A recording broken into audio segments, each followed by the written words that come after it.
Hello everyone. Thank you for joining me today. My name is Ihab Al-Attar and I'm the developer of the ArcGIS online application on Zapier.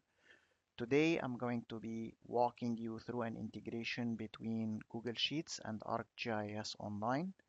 What we're looking at now is the landing page of the ArcGIS Online application on Zapier with a list of featured integrations between other cloud systems like Salesforce, Microsoft CRM, Dynamics, and Excel 365, and ArcGIS Online.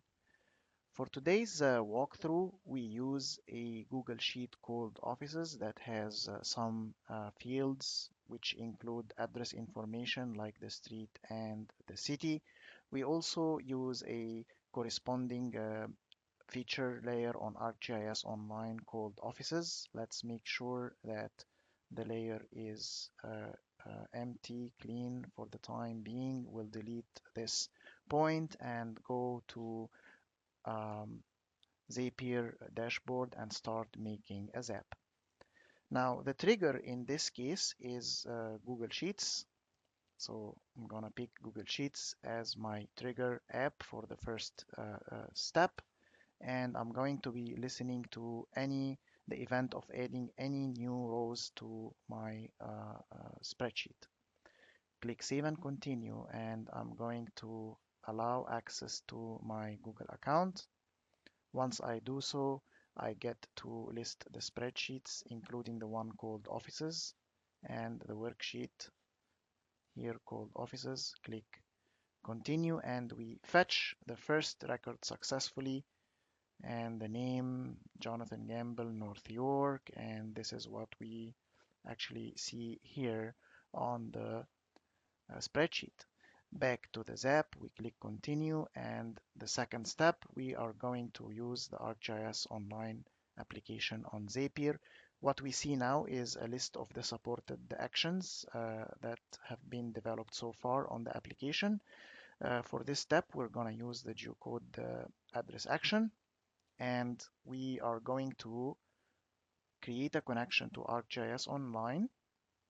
Once authenticated, I am gonna rename this ehab at spatial plus and test, and connection is successful to ArcGIS Online. Click Save and Continue.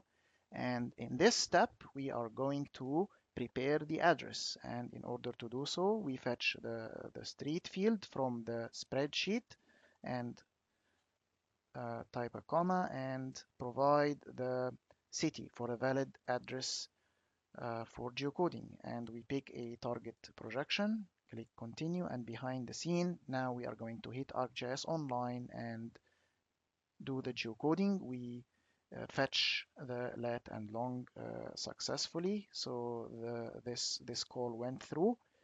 Now it's time for the third step, and for this step we are going to use the application again, the ArcGIS Online application, but a different action this time. This time we are going to use the add point feature action. Click Save and Continue, and once I do so, I confirm using the same connection to ArcGIS Online, and notice now that the application fetches the list of the feature services on ArcGIS Online. I'll pick, for instance, the bridges service and list a feature layer called bridges. And notice here, like once I do so, the application fetches the field names in the ArcGIS Online feature layer, like bridge name, bridge type, so on and so forth. But we know that this time we are targeting the Office's feature service and the Office's feature layer. Now it's time to do the mappings, the field mappings between the spreadsheet and ArcGIS Online. Before we do so, let's take care of the geometry. And for the geometry, we already fetched the lat and long in step 2 of the zap. So let's wire those. And move on to wiring and mapping the fields. So for the address, I'm going to uh, fetch the street field from the spreadsheet. For the phone field on the feature layer, I'm just going to map it to the phone, and similarly for the name and for the city. Let's click continue and test. Create and continue. So behind the scene, the request went through success, and notice like an object ID, a record has been inserted in ArcGIS Online.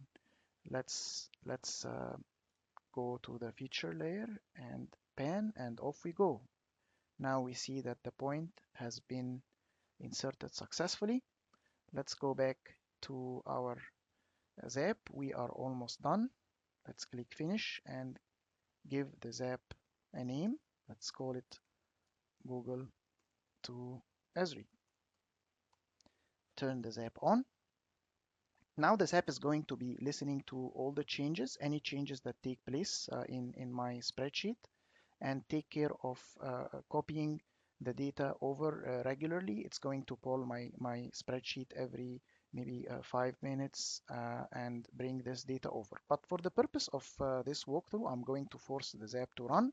But before doing so, I'm going to my spreadsheet, and I'm going to take care of adding a few more records. Take it from this sheet into my offices one.